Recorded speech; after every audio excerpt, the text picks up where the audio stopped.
Oke. Oke. Gimana? Udah nyaman? Gimana? Empuk nggak kursinya? Iya, ada gininya. Ada baca, ada bantalnya itu. Iya. Ruangannya gimana? Aman? Enak, dingin. Oh, dingin. Apa namanya? Cahayanya juga tenang ya. Iya. Bagus nih cahayanya kan. Matahari pagi bagus untuk diri kan. Iya, biar lebih semangat. Iya kan benar. Rika, kenapa nih? Udah gimana kabarnya?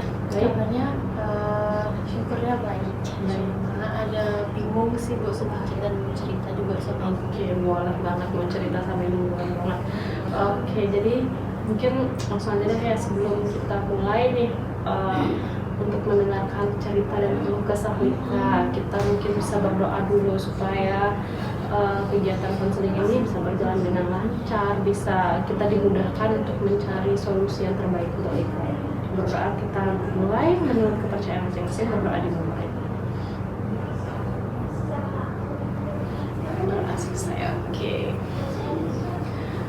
Oke, sebelum kita masuk ke cerita yang akan diceritakan, mungkin di sini Ibu akan menjelaskan sedikit saja tentang asas-asas konseling, di mana kita kan sedang melaksanakan namanya konseling individu, di mana dalam proses konseling itu terdapat beberapa asas nih, mungkin yang sedikit aja yang Ibu jelasin ada yang namanya asas kerahasiaan, di mana asas kerahasiaan ini nantinya Rika boleh bebas bercerita sama Ibu tanpa Rika takut ada yang mengetahui rahasia Rika gitu. Jadi di sini aman. Iya, aman. Pokoknya rahasia Rika tuh aman di sini.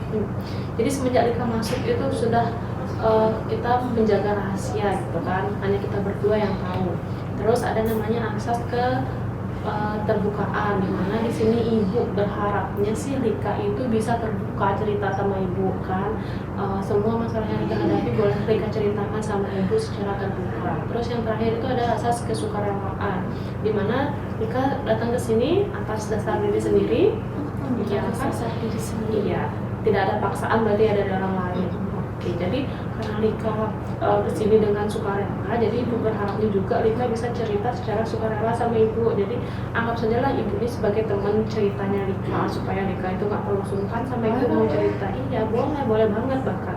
Jadi biar kita bisa cepat juga kan menemukan solusi dari permasalahan yang Rika hadapi gitu. Oke, dari asas itu ada yang Rika tanyakan nggak? Itu aja sih, berarti aman ya. Aman. Itu saya boleh kan menanggap Ibu sebagai teman curhat saya. Boleh banget ya. Jadi di sini supaya mungkin Rika bisa terbuka juga sama Ibu. Anggap saja Ibu ini adalah temannya Rika. Gimana aja Rika cerita sama temen gitu. Boleh kok. Jelas. Iya. Terus untuk tujuan, tentunya kegiatan ini kan nggak mungkin ya nggak punya tujuan. Jadi di sini Ibu cuma mau negasin sama Rika. Tujuan kita ini adalah untuk membantu Rika memahami apa yang kurang Rika pahami dari diri Rika sendiri. Bagaimana di sini Ibu itu hanya memfasilitasi Rika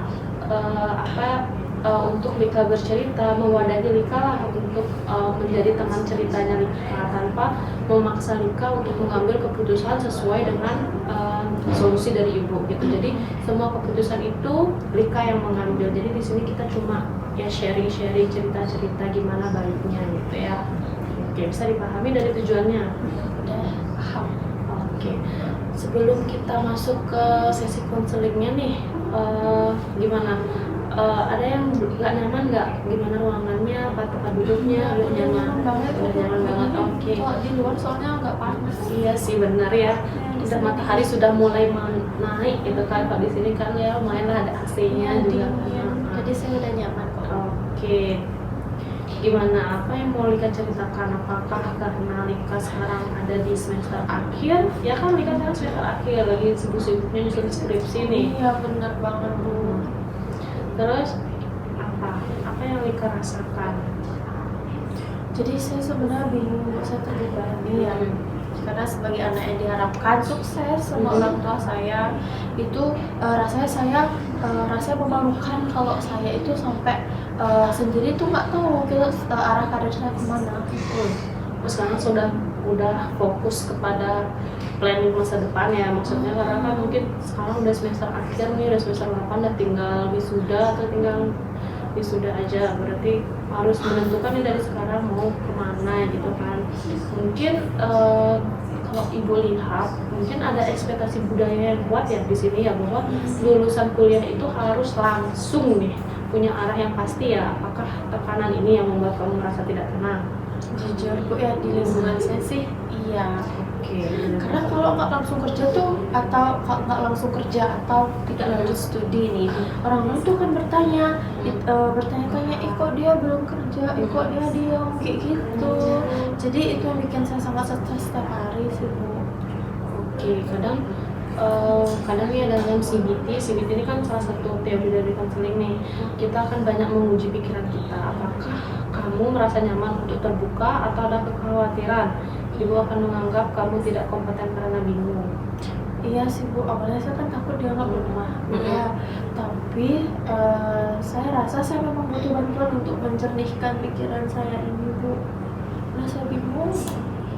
Oke, mungkin kamu memang butuh juga teman cerita. Oke, kita akan bekerja secara terstruktur nih untuk menangani kebingungan kamu. Kita tetap menghormati nilai keberhasilan yang kamu pegang, tapi kita akan cari cara agar nilai itu tidak malah membuat kamu cemas berlebihan. Baik Bu, saya siap mengikuti prosesnya. Oke, bisa diceritakan dulu apa yang muncul di pikiran kamu saat memikirkan pilihan antara PPG tadi, honorer dan S2 kayak apa ya? Iya, saya berisik banget Bu pikirannya. Saya tuh berpikir kalau saya salah pilih jurusan, saya pilih karir nih ke depannya. Masa depan saya kan, saya tuh bakal tamat gitu loh. Saya merasa tidak mampu mengambil keputusan yang benar Bu dalam waktu yang dibilang singkat ini. Iya sih benar ya. Oke, kalau biasanya pikiran masa depan tamat nih, itu muncul paling kuat. Biasanya di malam hari Bu ya, karena kan malam hari itu waktu dimana kita istirahat ya. Biasa bengong gitu di kamar itu sih pada saat malam hari, saat melihat teman nih unggah foto. Nah kan zaman sekarang kan main Instagram, Iya sih benar. nah dari sana tuh dia tuh unggah pendaftaran PPG atau dia tuh melamar bekerja gitu di sekolah gitu. Nah di situ tuh jantung saya tuh berdebar dan saya tuh langsung merasa saya gagal gitu. Oke, paham banget posisi kamu seperti apa, melihat teman-teman lingkungan kamu semuanya itu udah punya tujuan nih, sedangkan kamu di sini masih bingung, masih mau pilih yang mana gitu kan. Jadi polanya adalah ketika ada pilihan, kamu langsung membayangkan skenario terburuk yang sangat ekstrim, betul begitu? Bener Bu, saya tuh langsung membayangkan saya menganggur bertahun-tahun, amit-amit, hanya karena salah satu langkah itu, kayak gitu. Oke, di sini gue akan tanya, apakah kamu merasa nih bahwa nilai dari kamu hanya ditentukan oleh kesuksesan karir yang sempurna? Sepertinya sih begitu ya, karena sejak kecil tuh saya tuh dididik bahwa kesalahan itu adalah hal yang fatal dan tidak boleh terjadi dari kecil kayak gitu. Oke, berarti karena takut salah, akhirnya apa yang kamu lakukan terhadap pilihan-pilihan itu? Saya malah nggak melakukan apa-apa, saya nggak mencari informasi apa-apa, saya hanya memikirkannya tapi tidak bergerak, yang malah saya tuh makin cemas ya Bu, karena diem aja. Oke, berarti kamu dihantui oleh pikiran-pikiran kamu, terus membuat kamu takut dan tanpa melakukan tindakan apa-apa. Benar Saya begitu? diem aja jadinya. Oke. Dalam budaya kamu nih, apakah memilih jalur yang berbeda dari orang lain itu dianggap adalah sebuah kegagalan? Sejujurnya sih iya Bu, karena di lingkungan saya itu biasanya dianggap aduh sayang banget, nggak sejalan gitu, kalau nggak langsung linear jalurnya. Jadi misalkan saya sekarang kan di BK Bu ya, misalkan saya nggak jadi guru nih, sayang banget kuliah BK tapi nggak jadi guru BK, kayak gitu Bu mereka ngomong. Jadi kan Ibu paham kan, saya pusing banget jadinya. Iya sih, saya memahami banget kondisi kamu seperti apa. Saya memahami juga perasaan kamu seperti apa ya. Mungkin ada konflik nih antara keinginan pribadi untuk hati-hati dan tuntutan sosial untuk cepat. Mana yang menurut kamu paling menguras energi kamu?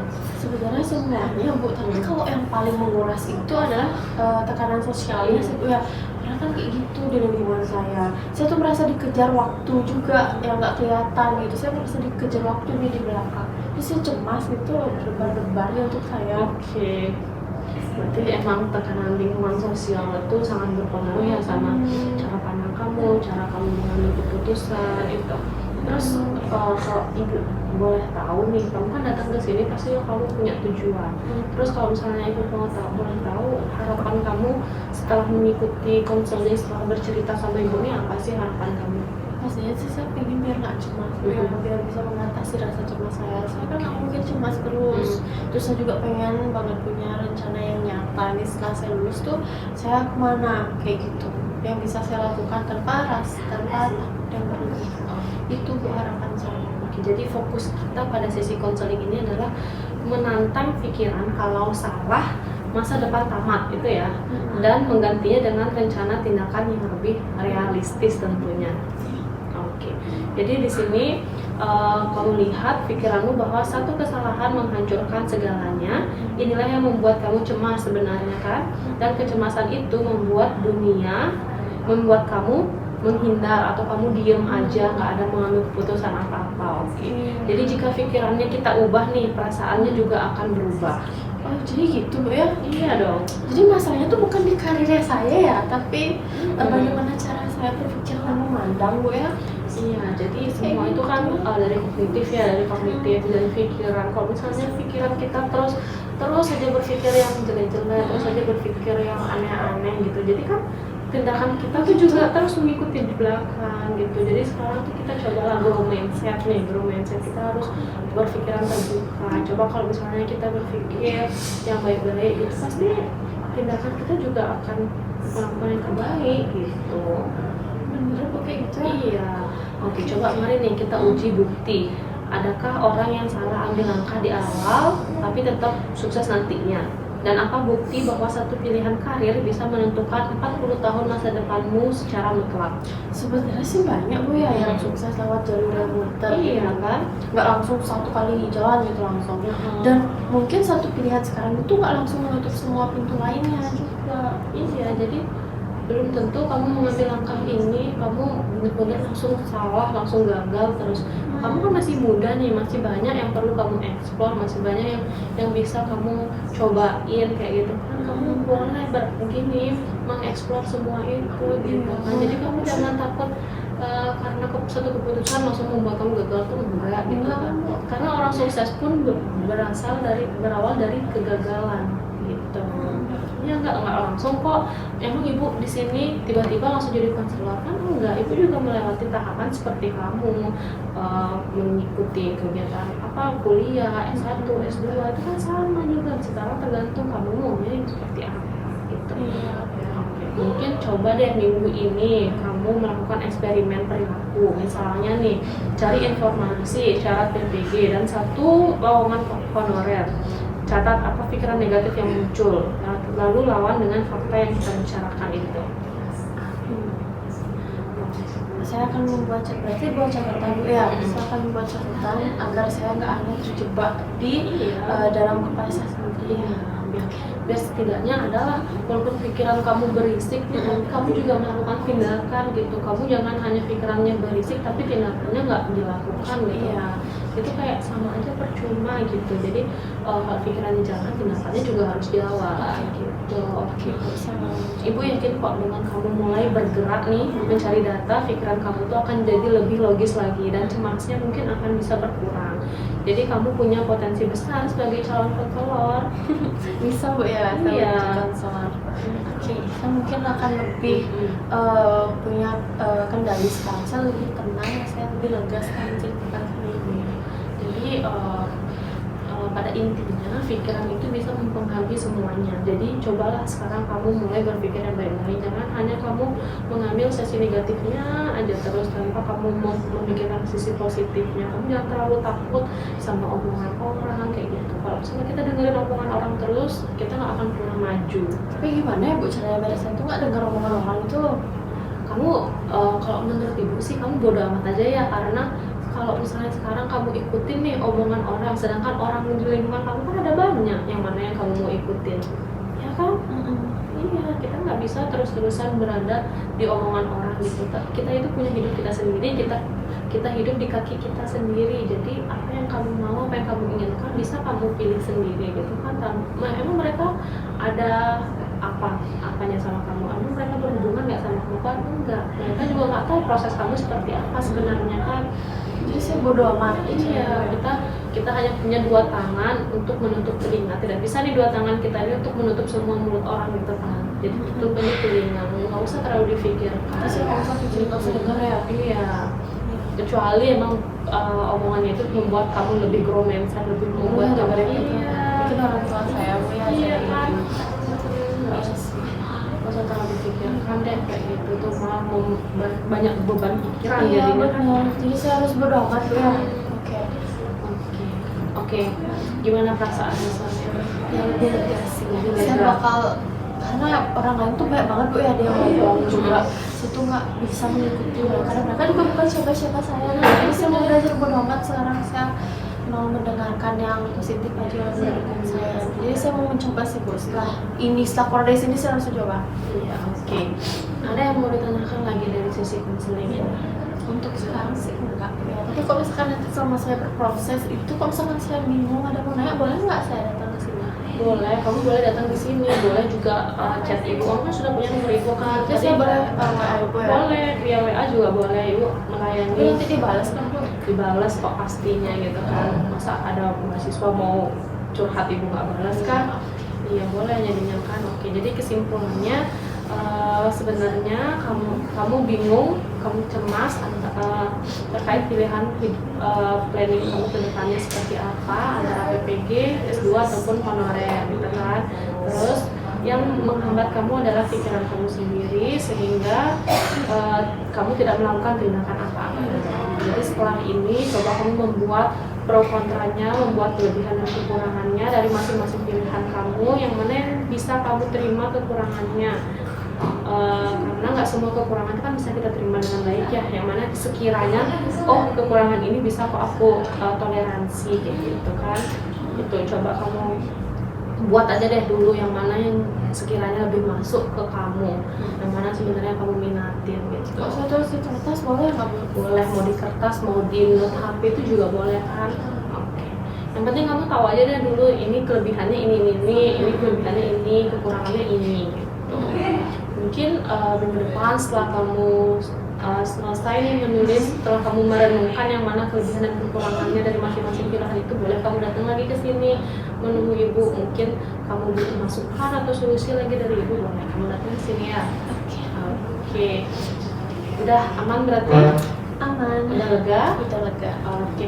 Jadi karena tadi kita awali konseling ini dengan doa, mungkin kita akhiri juga dengan berdoa, karena berkat Tuhan juga kan kita bisa melaksanakan konseling ini dengan baik, bisa menemukan solusi yang terbaik juga. Berdoa kita mulai menurut kepercayaan masing-masing. Berdoa dimulai. Berdoa selesai. Ya makasih banyak Bu ya udah mau dengerin saya. Karena nggak ada teman cerita juga, jadi saya sudah lega. Jadi makasih banyak Bu ya. Iya, sama-sama Lika. Besok kalau misalnya emang ada masalah gitu kan boleh kok kesini ya kan. Daripada nggak ada teman cerita, bisa jadi ibu teman ceritanya. Enak rasanya bercerita sama Iya. orang ya. Jadi kayak nggak nyimpan sendiri gitu. Kita memang jadi manusia itu, kita makhluk sosial, kita perlu juga bercerita sama berinteraksi sama orang lain, kita perlu kok. Apalagi itu kan juga bisa menjaga rahasia nih. Kan nggak akan ada yang tahu. Iya. Oke, kalau gitu saya permisi Bu ya. Iya, semangat ya. Iya, semangat. Selamat pagi Bu. Pagi. Saya pergi dulu ya. Ya, Kak.